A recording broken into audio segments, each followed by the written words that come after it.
मित्रांनो, दिग्दर्शक परेश मोकाशी म्हटलं की हरिश्चंद्राची फॅक्टरी, एलिझाबेथ एकादशी ही दोन नावे प्रकर्षाने समोर येतात। 2023 सालच्या वाळवीने सुद्धा प्रेक्षक आणि समीक्षक दोघांचीही वाहवा मिळवली होती, पण त्या तुलनेत गेल्या वर्षीच्या नाच ग घुमाने काही चांगल्या, काही अगदी ॲव्हरेज अशा मिक्स रिॲक्शन्स मिळवल्या। परेश यांनी सिनेमा दिग्दर्शनात नशीब आजमावण्याआधी काही नाटकांचेही दिग्दर्शन केले होते, ज्यात एक होते 2001 सालचे मुक्काम पोस्ट बोंबिलवाडी। आता जवळपास 24 वर्षानंतर त्याच नाटकाचे सिनेमात रूपांतर करून परेश घेऊन आले आहे। नमस्कार मित्रांनो, मी अजिंक्य उजळणकर आणि तुम्ही बघत आहात नवरंग रुपेरीचे यूट्यूब चॅनल। आणि आज मी रिव्ह्यू करणार आहे आज प्रदर्शित मुक्काम पोस्ट बोंबिलवाडी या मराठी सिनेमाचा अगदी थोडक्यात।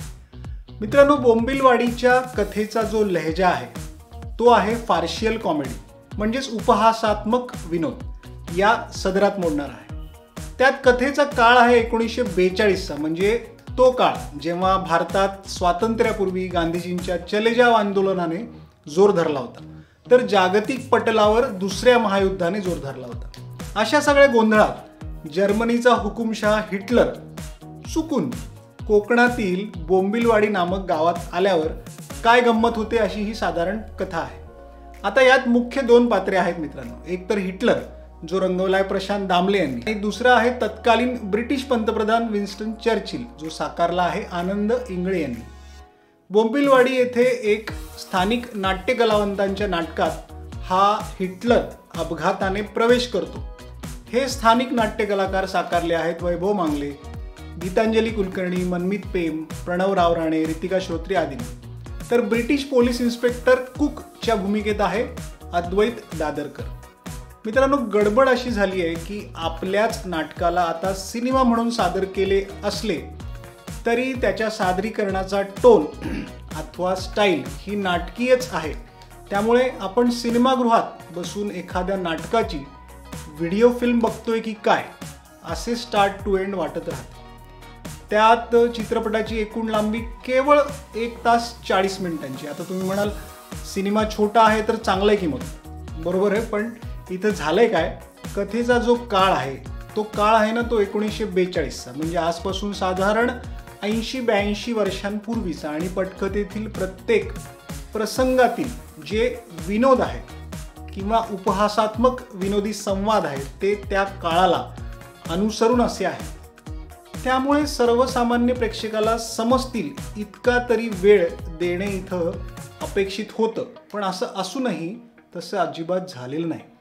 म्हणजे विनोद निर्मिती जी होते ती खूपच प्रासंगिक आहे आणि त्यात तो जो सीन असतो, एखादा पर्टिक्युलर सीन, तो इतका पटकन संपतो की त्या विनोदाचा आनंद घेणं तर दूर राहिलं, म्हणजे तो आनंद घेणं तर सोडाच, तो बहुतांश वेळा समजतच नाही। उलट हा कालखंड आणि त्यावरील विनोद हे प्रेक्षकांना अगदी सहज समजतील या गैरसमजात बहुधा परेश यावेळी राहिलेले दिसतात। विनोदाचा दर्जा खूपच क्लास अथवा मी म्हणेल उच्च कोटीचा आहे, आणि आज असा दर्जेदार विनोद समजणारा किंवा समजला तर तो स्वीकारणारा किंवा तो सिनेमागृहात येऊन बघणारा प्रेक्षक किती प्रमाणात आहे याचा विचार सुद्धा होणं गरजेचं होतं। नाटकात हा विनोद चालून जातो कारण त्याचा प्रेक्षकही बुद्धिजीवी असतो, पण इथे येणारा प्रत्येक प्रेक्षक हा बुद्धिजीवी असेलच असे नाही। त्यामुळे विनोदाचा बाज उत्तम असूनही तो रंगतदार होत नाही।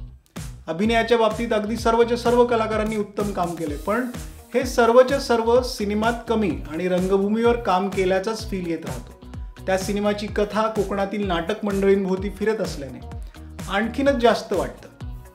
असो, परेश मोकाशी यांचे दिग्दर्शन उत्तम आहे, पण एकांगी आहे, म्हणजे सर्वसमावेशक नाही। सामान्यातील सामान्य प्रेक्षकाला सहजरित्या कळेल अशा भाषेत त्यांनी हा चित्रपट सादर केलेला नाही। सिनेमॅटोग्राफी, बॅकग्राऊंड म्युझिक, एडिटिंग इत्यादी तांत्रिक बाबतीत मात्र चित्रपट अगदी उत्तम आहे।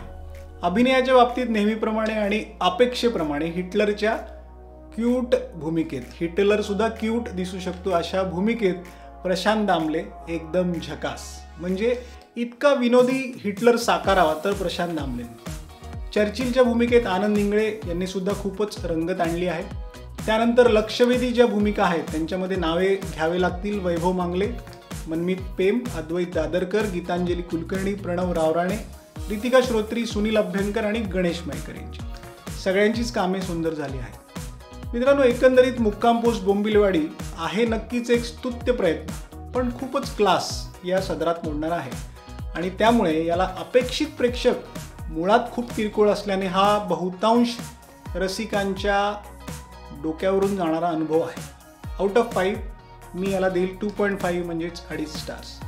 मित्रांनो, तुम्हाला आमचा आजचा मुक्काम पोस्ट बोंबिलवाडीचा थोडक्यात रिव्ह्यू कसा वाटला आम्हाला नक्की सांगा आणि नवरंग रुपेरीच्या यूट्यूब चॅनलला सबस्क्राईब नक्की करा.